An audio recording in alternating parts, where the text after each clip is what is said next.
des 2 tiers des Français, professeur Perromort, plus des 2 tiers veulent que ce soit au minimum le statu quo ou mieux qu'il soit renforcé. Est-ce que ça vous étonne? Il n'y a que 32% des Français qui veulent un assouplissement. Ça ne m'étonne pas, mais je le déplore. Parce qu'en fait, le confinement va faire des dégâts absolument considérables, des dégâts nationaux. Et on se rendra compte un jour ou l'autre, quand on fera le bilan, que pour sauver 10 000 ou 20 000 ou 30 000 vies, je ne sais pas, qui sont certes dramatiques, mais qui restent quand même assez peu par rapport à la population, eh bien, on aura ruiné des millions de Français. Mais vous êtes professeur d'urologie à la PHP, l'assistance publique hôpitaux de Paris. Ce sont vos confrères qui disent attention, confinés, on va être débordés. Mais je les comprends, ils ont les mains dans le cambouis, ils travaillent en réanimation, ils voient affluer des gens dans des situations qui sont graves. Je le comprends, mais il faut prendre du recul, il faut raison garder. Cette épidémie n'est pas gravissime. Je ne cherche pas à en minimiser la portée, pas du tout, mais elle n'est pas gravissime au point d'arrêter un pays. Tout le gouvernement cède face à quelques médecins en réa Bien sûr. Je pense que c'est un phénomène de société dans le 21e siècle. On ne veut plus mourir, on ne l'accepte plus. Et c'est dommage. Si le virus tuait 30% des gens, je ne dis pas, pourquoi pas, éventuellement. Mais là, le virus, en fait, tue quelques pourcents des gens. Donc, les moyens qui sont mis en œuvre sont totalement disproportionnés. On va massacrer un pays pour sauver 10 ou 20 ou 30 000 vies. Gérard Leclerc, on est en train de massacrer un pays ? Il y a incontestablement le danger, le risque économique est très important, mais le gouvernement me répond qu'il y a les sondages, qu'il y a les demandes des Français. Et bien si jamais il y a des décès, enfin des victimes encore plus nombreuses, ce sera mis sur le compte du gouvernement. Je comprends, mais de mon point de vue, le gouvernement doit défendre l'intérêt d'un pays. Il ne doit pas obéir à des courants d'opinion. C'est très différent. Un gouvernement décide, il met en place des mesures pour le bien du pays à moyen et à long terme. C'est terrible parce que les conséquences de la crise sociale, économique et sociale, le prix à payer risque d'être d'une certaine façon plus lourd que la crise sanitaire en elle-même. C'est là où l'équation est très très compliquée. C'est ce que dit le professeur Perromort, vous dites pas autre chose en réalité. Ben exactement. En fait, on a clairement établi un lien maintenant avec l'expérience de la première vague, entre le confinement et la récession économique qui va suivre. En revanche, il n'y a pas vraiment de lien clair entre le confinement et la cassure de l'épidémie et la réduction de la mortalité. Vous avez des pays qui n'ont pas confiné, justement des pays moins jacobins que nous, comme l'Allemagne, la Suisse ou d'autres, qui ont eu des stratégies de dépistage, de prise en charge des malades bien plus optimales et bien plus régionalisées que la France, et qui ont des taux de mortalité beaucoup plus faibles que nous.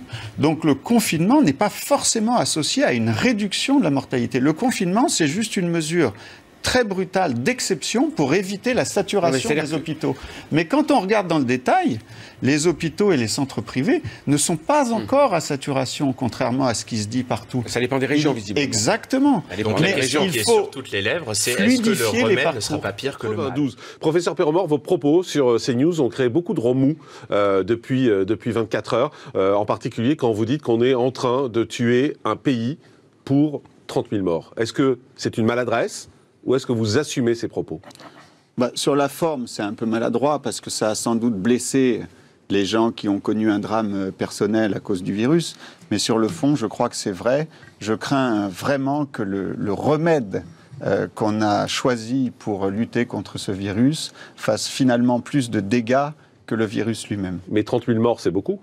30 000 morts, c'est un ordre de grandeur. Il n'a pas été chiffré. Je voulais simplement dire qu'il va y avoir d'autres morts, d'une autre nature. C'est-à-dire que la crise économique qui s'annonce, je ne suis pas économiste, mais elle va bien entendu avoir des répercussions sociales et sanitaires considérables, pendant 1 an, 2 ans, 3 ans, je ne le sais pas, mais il faut le prendre en compte. En fait, il faut arrêter de focaliser uniquement sur le nombre d'entrées en réanimation et de morts. Il faut, à mon avis, voir plus large et essayer de minimiser au maximum les effets collatéraux du confinement. Moi, quand j'entends vos propos, professeur, ce que j'entends, et je me trompe peut-être, mais ce que j'entends, c'est de dire on est capable d'assumer 30 000 morts, ça ne mérite pas de massacrer un pays économiquement. C'est ça ce que vous dites ? Oui, je pense que, effectivement, alors c'est très difficile à faire passer, mais on est dans une société où on n'accepte plus finalement qu'il y ait des morts. Alors c'est difficile à dire, c'est difficile à faire passer, mais la mort, ça fait aussi partie de la vie, c'est le bout de la vie. Et donc, j'ai peur que pour sauver un petit nombre de morts au regard de la population, on fasse des ravages qui soient bien pires sur le long terme. Professeur Perromort, quand le docteur Jean-Michel Cohen dit que tout ouvrir, c'est condamner des gens à mort, c'est une expression qui est très forte. Donc vous êtes pour qu'on condamne ces gens âgés et faibles à mort ? Non, pas du tout. Moi, je suis pour qu'on agisse différemment. Ce que je regrette, c'est le choix brutal et très pénalisant pour le pays du confinement. Je trouve qu'on n'a pas tiré la leçon de la première vague, avec ne serait-ce qu'un dixième des moyens qui vont être mis en œuvre aujourd'hui par le gouvernement en termes d'aide, de soutien aux entreprises. Avec juste un dixième de ça, on aurait pu étendre les capacités en lit, on aurait pu augmenter la réserve sanitaire dans les... Madame, on peut faire appel à la réserve sanitaire qui d'ailleurs, moi qui travaille dans les hôpitaux, constate au quotidien qu'elle est sous-utilisée. Je suis désolé de vous le dire. Donc, moi, ce que je regrette, je ne sais pas si le confinement casse la progression d'une épidémie. Je n'ai pas la prétention de le savoir. Vous ne savez pas ce que je sais, donc, non, je ne sais pas. Ceux qui nous disent le confinement, c'est pour casser la progression de l'épidémie, je ne suis pas sûr que ce soit vrai, puisque beaucoup de solution du pis-aller. Beaucoup de pays n'ont pas confiné et ont des taux de mortalité inférieurs aux nôtres. Donc il y a d'autres stratégies, notamment les stratégies de dépistage. Et le vrai problème, à mon avis, de notre pays, à mon humble avis, puisque je ne suis pas infectiologue, c'est qu'on n'a pas mis en place précocement des dépistages pour isoler les cas atteints. Voilà le vrai drame du pays. Et donc, on s'est retrouvé en situation de saturation des hôpitaux et on a confiné. Et je pense que c'est une erreur qu'on va payer très cher et très long. À casser la courbe sur la première vague. Mais ils ont eu je n'en suis même pas sûr. Il n'y a pas eu de attendez, écoutez le professeur Perromort. Juste, attendez, je voudrais que ce soit les scientifiques qui parlent. Moi, je n'ai pas d'idée arrêtée sur l'efficacité du confinement. Donc, c'est pas aussi clair que le dit Madame la députée. Je n'en sais rien. Honnêtement, je n'en sais rien. Ce que je sais, c'est que les ravages du confinement, à mon avis, seront bien supérieurs à moyen et à long terme à son efficacité, à son côté positif. Il fera plus de mal que de bien. On ne peut pas dire le contraire. Mais vous savez ce que c'est que la définition de la santé de l'OMS ? C'est un état de complet bien-être physique, mental et social, indépendamment du fait d'avoir une maladie. Ça ne se résume pas à avoir une maladie ou un handicap physique, mental et social. Mais moi, vous me troublez, excusez-moi professeur, vous me troublez quand vous dites que le premier confinement n'a pas fait baisser les courbes. Je n'en suis pas sûr. On ne connaît pas l'évolution naturelle du virus, on ne la connaît pas.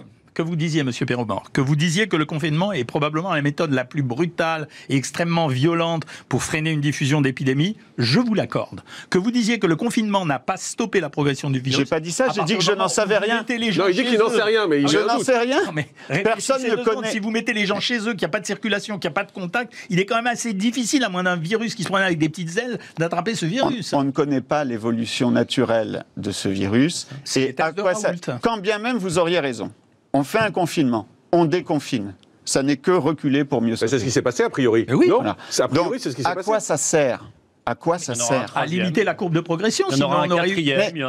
Mais limiter la courbe de progression, si c'est pour qu'elle revienne un peu plus tard, à quoi ça sert ? D'attendre le vaccin. De ne pas saturer les d'attendre le vaccin et sans saturer les hôpitaux. Moi, je le comprends comme ça. C'est pour ça que je pense que vous prenez le problème à l'envers, plutôt que de regarder le taux de saturation des hôpitaux, puisque c'est ça votre critère principal. C'est très important, dites-moi, pouvoir soigner tout le monde, tout ce qu'on a, c'est important. Mais à ce moment-là, c'est là-dessus qu'il fallait mener le combat. Oui, il fallait ouvrir les lits d'hôpitaux. Voilà, c'est tout. On ne va pas pénaliser des millions de gens, les plonger dans la misère. Être dans la misère, c'est quoi ? Ne plus se nourrir, ne plus se loger. Pourquoi ? Pour ne pas saturer quelques réanimations. Ça n'est pas possible. C'est pas le même débat. Et je suis d'accord avec vous. On l'a dit sur ce plateau régulièrement. On a dit que la problématique principale, c'était d'arriver à ce chiffre des 12 000 litres de réa qu'on nous a promis sans arrêt, qu'on n'a jamais vu. Mais ça, on les a pas.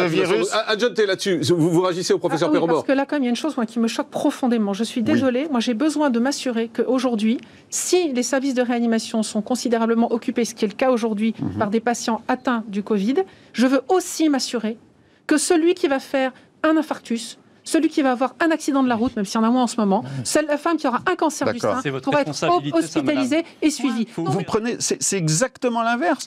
Le confinement va créer des dégâts sanitaires sidérable. Je dis simplement que nous sommes dans une situation quand même incroyable. qui nous oblige. Mais vous avez, et d'abord, nous ne le savons pas encore. J'ai plein de patients, moi je suis urologue, qui ont des cancers, qui ne viennent pas à cause du confinement. Ils se sont planqués, ils ont peur, il y a un état de sinistrose, on ne veut plus vivre maintenant. S'il n'y avait pas eu de confinement, ils ne seraient peut-être pas venus non plus en se disant, parce que moi je peux vous dire, j'ai un proche de papa vient de décéder, contaminé à l'hôpital. Donc il y a une peur réelle de pouvoir être contaminé à l'hôpital, confinement ou pas. Ça ne change rien. Le virus circule, nous allons devoir... Non, mais on sait quand même qu'il y a beaucoup de gens qui ne se font pas soigner parce qu'il y a le confinement. Bien sûr. On le sait. Donc le confinement fait aussi des morts. Et oui, on peut le dire comme ça, c'est vrai, mais c'est une balance qui n'est pas facile à vivre. Mais voyons aussi que si nous ne faisions rien, notre système de santé et donc nos soignants, il faut penser, et eux, ils nous le demandent. Allez les interroger, ils nous le demandent. Mais les petits commerçants vous demandent d'ouvrir aussi.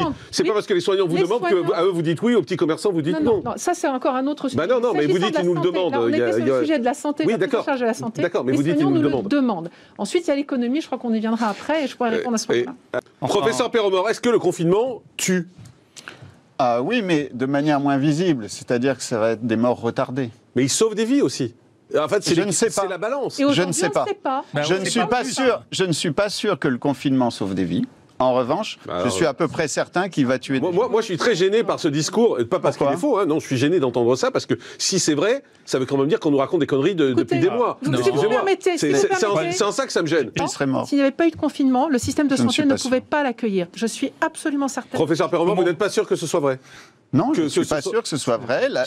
Tout ça. La réserve sanitaire, chaque hôpital a sa réserve sanitaire, n'est pas utilisée à plein. Les lits ne sont pas encore pleins. On peut faire des réanimations hors mur en utilisant des unités de soins intensifs. Il y en a encore certaines disponibles. Mais pourquoi on ne le fait pas alors si on peut ? C'est ce que j'ai du mal à comprendre.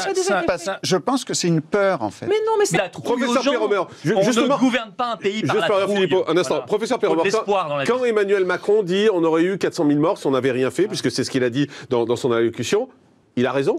Parce que s'il a raison, ça va à l'encontre de ce que vous dites. Moi, je ne peux pas juger, mais en fait, c'est l'estimation haute d'un institut d'analyse. Il y en a eu d'autres qui sont arrivés à des conclusions très différentes. Moi, je ne connais pas toutes les études. Vous faites comment pour choisir entre toutes ces... il disait 100 000 en Suède, on a eu 6 000 morts. C'est ça la difficulté. Et c'est ça tout l'art du politique. L'art du politique, c'est d'avoir effectivement, on travaille, à 15 jours on a des certitudes, au-delà de 15 jours on a des modèles mathématiques. Je n'ai aucune certitude. Qui sont différents. Voilà. À titre personnel, je pense que le confinement fera plus de dégâts que de bien. C'est tout ce que je suis en train de dire. Mais quand il vous dit ça, ça vous trouble pas ? C'est un professeur, il est chef de service d'urologie à l'hôpital Cochin à Paris. Il vous dit le confinement va faire plus de victimes. Si vous permettez, madame, j'ai des amis qui travaillent dans le privé, qui n'ont pas encore accueilli un seul malade Covid dans leur établissement. Vous savez que ça existe encore. Il y a des réas qui sont sous-utilisés en Ile-de-France. Vous êtes en train de me dire qu'il y a des réas sous-utilisés, oui, tout à fait. Et d'autre part que vous me dites c'est dommage le système privé n'a pas été utilisé. L'Île-de-France, c'est pas pareil. Non, je suis en train de dire que le confinement n'avait pas lieu d'être décrété parce que le motif invoqué pour le confinement, c'est de dire il va y avoir une saturation des hôpitaux. On n'y est pas encore. Mais si. On n'y est pas encore. Il a raison. On n'y est pas encore, madame. Il y a des régions dans lesquelles c'est arrivé puisqu'on évacue des malades. On ne sert pas à rien pour évacuer des malades. Sans doute. Oui, enfin, on a fait ça aussi pendant la première vague et on s'est aperçu qu'il y avait des établissements juste à côté qui étaient restés vides. Il y a quand même un manque de coordination par les ARS, je suis désolé de le dire. Moi, j'aurais été très content qu'on instaure des partenariats, par exemple, entre établissements publics, privés. Oui, mais à la marge. Non, à la marge. Ça a été fait.